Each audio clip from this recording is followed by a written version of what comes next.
चेतन सूद का आप सबको सादर नमस्कार। दोस्तों, अभी तक मैंने आपसे लाल किताब से संबंधित बनने वाले अलग अलग प्रकार के ऋणों के बारे में विस्तार से चर्चा की। मैंने आपको बताया ऋण की पहली शर्त, पहली हालत के बारे में, ऋण की दूसरी शर्त, दूसरी हालत के बारे में। अब मैं आपसे ऋण की तीसरी और आखिरी शर्त के बारे में चर्चा करूंगा दोस्तों, क्योंकि जितने भी प्रकार के ऋण जन्म कुंडली में जो बनते हैं, जिनके बारे में मैंने आपको विस्तार से बताया, वो तभी आपकी कुंडली पर लागू माने जाएंगे जब ये तीसरी और आखिरी शर्त भी पूरी होगी। तो दोस्तों, जैसा कि आप अपने सामने इस चित्र में देख रहे हैं कि यदि किसी व्यक्ति की जन्म कुंडली में भाव नंबर 2 यानी द्वितीय भाव, भाव नंबर 5 यानी पंचम भाव, भाव नंबर 9 नवम भाव एवं भाव नंबर 12 द्वादश भाव में, यदि इन चारों भावों में 2, 5, 9 और 12 इन भावों में बुध, शुक्र या राहु कोई एक, कोई दो या कोई तीनों आकर के बैठ जाएं, तभी ऐसे व्यक्ति की जन्म कुंडली में किसी भी प्रकार का कोई भी ऋण लागू होगा। यदि ये तीसरी और आखिरी शर्त पूरी नहीं होगी तो किसी भी प्रकार का कोई ऋण आपको नहीं लगेगा। तो इस प्रकार ऋण की पहली और दूसरी शर्त भी तभी मान्य होगी जब ये तीसरी और आखिरी शर्त आपकी कुंडली में लागू होगी। इस बात का हमेशा ध्यान रखें। और इसी प्रकार दोस्तों, ऋण पित्र हमेशा जन्म कुंडली से देखा जाएगा। वर्ष कुंडली से ऋण पित्र का कोई ताल्लुक नहीं माना जाएगा। ऐसे ही जब हम ऋण पित्र के बारे में उपायों की बात करते हैं तो सबसे पहले ये जान लेना ज़रूरी है कि कुल खानदान, क्योंकि हमारे ऋण तभी उतर पाएंगे जब कुल खानदान मिल करके इनका उपाय करे। तो कुल खानदान किसे कहते हैं, सबसे पहले थोड़ा सा इसके बारे में आपको मैं बता दूं। कुल खानदान हम उसे मानकर चलते हैं जहां पर आपका डायरेक्ट ब्लड रिलेशन यानी कि प्रत्यक्ष खून का संबंध बनता हो, जैसे कि आपका अपना लड़का, आपकी अपनी लड़की, आपके माता पिता, आपके दादा, आपके बाबा, आपके परदादा, आपकी बहन, आपके भाई, आपके दोता, आपकी दोती, पोता, पोती, चाचा, ताया, बुआ और आगे उनकी औलादें यानी कि भाई, भतीजे, भांजे आदि आदि। ससुराल पक्ष का कुल खानदान में समावेश नहीं किया जाएगा क्योंकि ससुराल पक्ष से आपका ब्लड रिलेशन नहीं होता। तो इसलिए जब भी मैं कुल खानदान के बारे में जिक्र करूं तो आप समझ जाइए कि मैं किन रिश्तों के बारे में बात कर रहा हूं। इसके अलावा दोस्तों, जैसा कि आजकल हम सब देख रहे हैं कि हमारे रिश्तेदारों से, करीबी रिश्तेदारों से कई बार बहुत अधिक अच्छे संबंध नहीं होते, तो हो सकता है कि उपाय करते समय हम उन्हें उस उपाय में शामिल ना कर पाएँ, क्योंकि अमूमन आजकल रिश्तों की डोर ज़रा नाजुक सी हो चुकी है। तो ऐसे में दोस्तों, जो रिश्तेदार आपके इस उपाय में शामिल नहीं हो सकते या उनको शामिल किया जाना संभव नहीं है, तो ऐसे में आप उनका हिस्सा स्वयं डाल सकते हैं, मगर 10 गुना अधिक। जैसे आपने यदि बाकी सब रिश्तेदारों से और स्वयं का हिस्सा मान लीजिए 10 रुपये डाला है, तो जो रिश्तेदार नहीं आ सके, आप उनका स्वयं 10 रुपये का 10 गुना और अधिक करके यानी 100 रुपये उनका हिस्सा अपनी तरफ से डाल दें, तो उपाय संपूर्ण माना जाएगा। तो दोस्तों, अब मैं आपसे सभी ऋणों के उपायों के बारे में विस्तार से आपको बताऊंगा कि कैसे उन ऋणों के उपाय करके हम उन ऋणों से मुक्ति प्राप्त कर सकते हैं।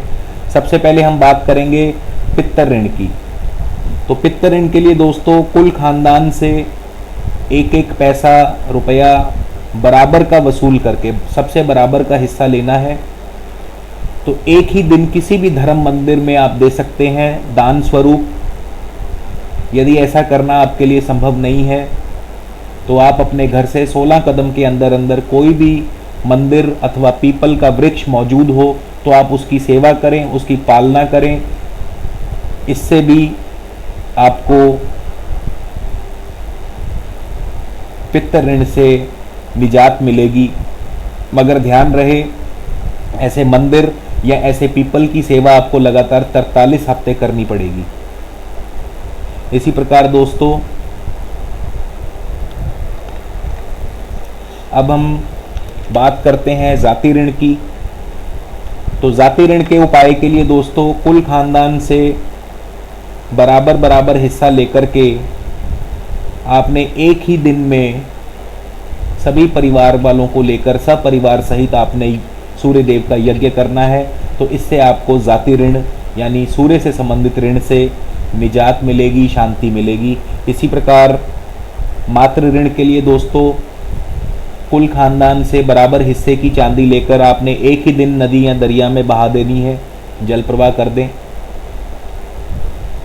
स्त्री ऋण के लिए कुल खानदान से बराबर हिस्सा लेकर के एक ही दिन में 100 गायों को आपने उत्तम भोजन, उत्तम चारा आदि खिलाना है। इसी प्रकार दोस्तों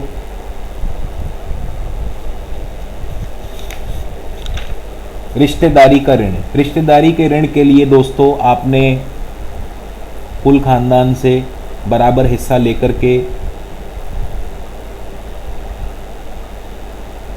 आपके घर के पास यदि कोई मोची या कोई हकीम है या आपके इलाके में कोई मोची या हकीम है तो आपने उस मोची या उस हकीम को वो सारी की सारी धनराशि दान स्वरूप दे देनी है। बेटी अथवा बहन के ऋण के लिए दोस्तों आपने कुल खानदान से एक एक कौड़ी, पीले रंग की कौड़ी जो मिल जाती है बाज़ार में आसानी से मिल जाती है, तो वो आपने एक ही जगह इकट्ठी करके आपने उसको जला देना है, अग्नि भेंट कर देना है। और जो उसकी राख बच जाए उस राख को आपने उसी दिन दरिया में जल प्रवाह करना है। इसी प्रकार दोस्तों जालिमाना ऋण के लिए आपने कुल खानदान से बराबर बराबर हिस्सा लेकर के 100 अलग अलग जगह की मछलियों को आटा या चारा आदि डालना है। अब दोस्तों 100 अलग अलग जगह की मछली ढूंढना सबसे मुश्किल ही नहीं बल्कि नामुमकिन है। तो इसके लिए आप ऐसा कर सकते हैं कि कोई भी दरिया या तालाब जो आपके घर के नज़दीक हो, आप उस तालाब में 100 अलग अलग स्थानों से खड़े होकर के उस जगह की मछलियों को आप चारा या आटा डालें। इसी प्रकार दोस्तों अजन्मे का ऋण, इस ऋण से मुक्ति प्राप्त करने के लिए कुल खानदान से एक एक नारियल लेकर आप एक ही दिन दरिया में जल प्रवाह कर दें। और कुदरती ऋण से मुक्ति प्राप्त करने के लिए 100 कुत्तों को कुल खानदान से बराबर बराबर हिस्सा लेकर उत्तम भोजन खिलाएं। या फिर